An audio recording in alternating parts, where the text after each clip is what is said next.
So I'm pretty sure at one time or another we've looked up at the stars and we've been pretty amazed at what we see. I would look up just countless tutorials on how to do astrophotography, and I would watch like seminars, and I would watch people go out into the middle of the Nevada desert, and they would look up and there would be no lights around, and they would pitch a tent at 3 in the morning and just wait for the stars to align, as they say. I wanted to do this. I just had a burning passion to want to capture the Milky Way. This was way back when I had my Nikon D3200. It was my first ever DSLR.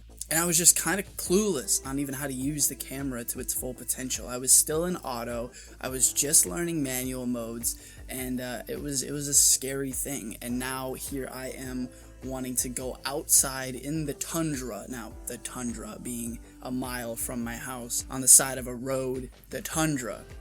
So I go out. It's like damn near 1 in the morning, and I don't have a vehicle. It's snowing, it's cold, it's windy, it's very brisk. I think it's like 2 degrees Fahrenheit, okay, which is, I don't know what that is in Celsius. It's like negative something. It's cold. Hey, I don't like wearing gloves when I'm taking photos because I can't hit the buttons because the gloves are so bulky. So I just didn't bring gloves. I was like, I'll be fine. It'll be fine. I'm not going to be gone that long. I'm going to go out, I'm going to take a few photos, and that's going to be it. I got on my bike. First terrible mistake, because the wind that was just like batting at me was terrible. I just try to pedal as fast as I can. I'm thinking, hey, if I get there fast, I won't be as cold as fast.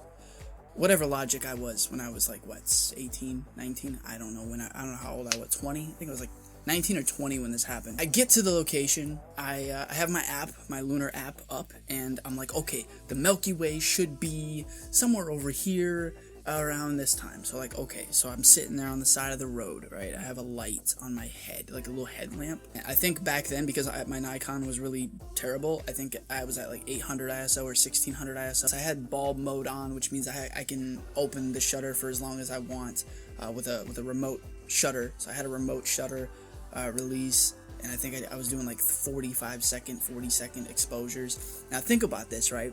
You're trying to focus manually on a star, like a tiny little dot in the sky that you can barely see through the viewfinder. My hands are freezing at this point, like they're shaking. I can't feel my fingertips, and I'm trying to like push the freaking buttons, and it hurts because the camera, it's like, it's metal and plastic and like aluminum and whatever else cameras are made out of, and it's freaking cold, So I think now this is like the 3rd or 4th image that I've taken, and I haven't really gotten anything noticeable yet. I try again. 35-second exposure. Waiting.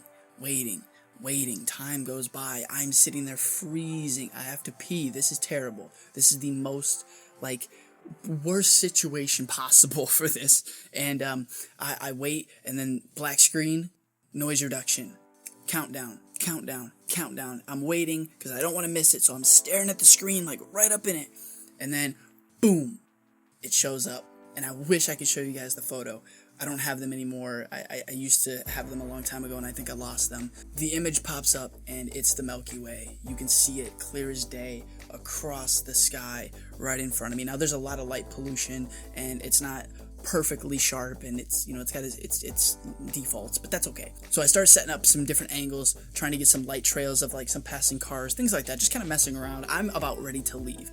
So I take a couple more photos. Now, little backstory. I've never seen the Northern Lights in my entire life, the Aurora Borealis. I've never seen it. I've always wanted to go to Sweden or Norway or somewhere up there in the Nordic country, because they have the most beautiful Northern Lights, and the aurora is just super bright, and you can see it with your naked eye, and it's just dancing colors, and it's beautiful.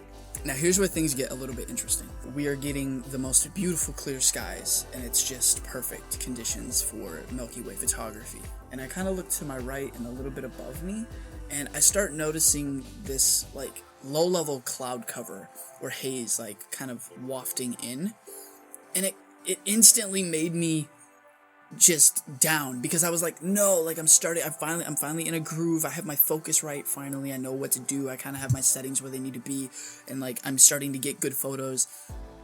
And now all of a sudden the clouds are gonna come in and ruin my entire shoot, and I'm like, I'm really bummed, but I'm trying to get a couple more photos before the clouds really rush in. So I set up my camera, hit the shutter release, and I wait. 1 minute exposure, and as the exposure is going, as the shutters open, as the photo is being captured, I look over and these clouds are just like wafting over, and they're like wispy, and I can barely see them. And there's just these clouds just keep wafting in. They keep wisping. They're wispy, and they're really low. There's like this low cloud cover, like this fog, this misty haze coming over. And I'm like, no, go, stop, no, what do you, no, it's just ruining my shoot. And I'm starting to get like really upset about it. And they just keep coming. It just keeps wafting in, and I can't figure out what it is, because I've never seen like these kind of clouds before in my entire life. This is just like weird, like this like weird, like kind of, it's really, it's like cotton candy in the sky almost, but it's really airy. I don't know, it's so hard to explain. Like, so I'm looking up, and just in front of my shot, just it comes across, and I'm like, well, that shot's ruined, thanks a lot. I might as well pack up and go home. And then, boom, black screen, noise reduction, all that good stuff. I'm waiting. I'm like, well, this is gonna suck. Like, it's just gonna be haze in front of my Milky Way. That's cool. I'm looking down. I'm looking down at the screen. You know, I'm like huddled over, like, like freezing. And I look at the screen, and it pops up, and there's these green and like pink like streaks in the sky, and I'm like, what the fuck is that? And then it clicks,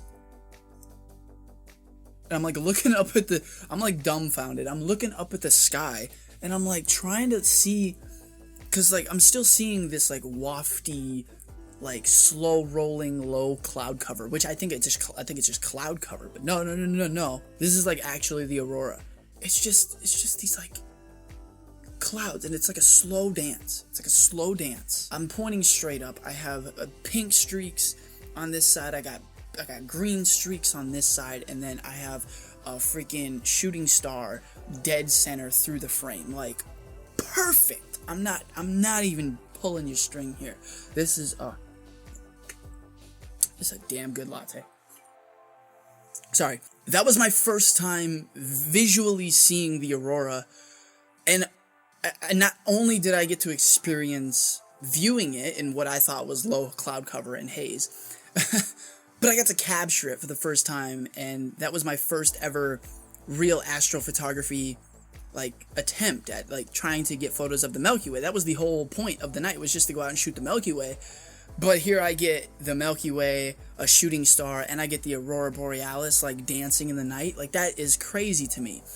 Like, that's like 1 in a million shot without, you know, pre-planning everything and, you know, looking at timetables and maps and all this different stuff and like lunar cycles or whatever, you know what I mean? So in the end though, the photos themselves, they're not very good at all. They're kind of blurry, they're kind of streaky. It's on a Nikon D3200 and a kit lens. So they're not going to be that great, right? But even though the photos weren't amazing by themselves, the story and the memory I have attached to those photos means so much. And that's what makes those photos amazing and memorable to me. And I wanted to share that story with you guys because I thought it was just really fascinating and really fun, and it was a great time. And yes, I did freeze my fingertips. Like, I almost got frostbite, so that kind of sucked, but I got home really quick.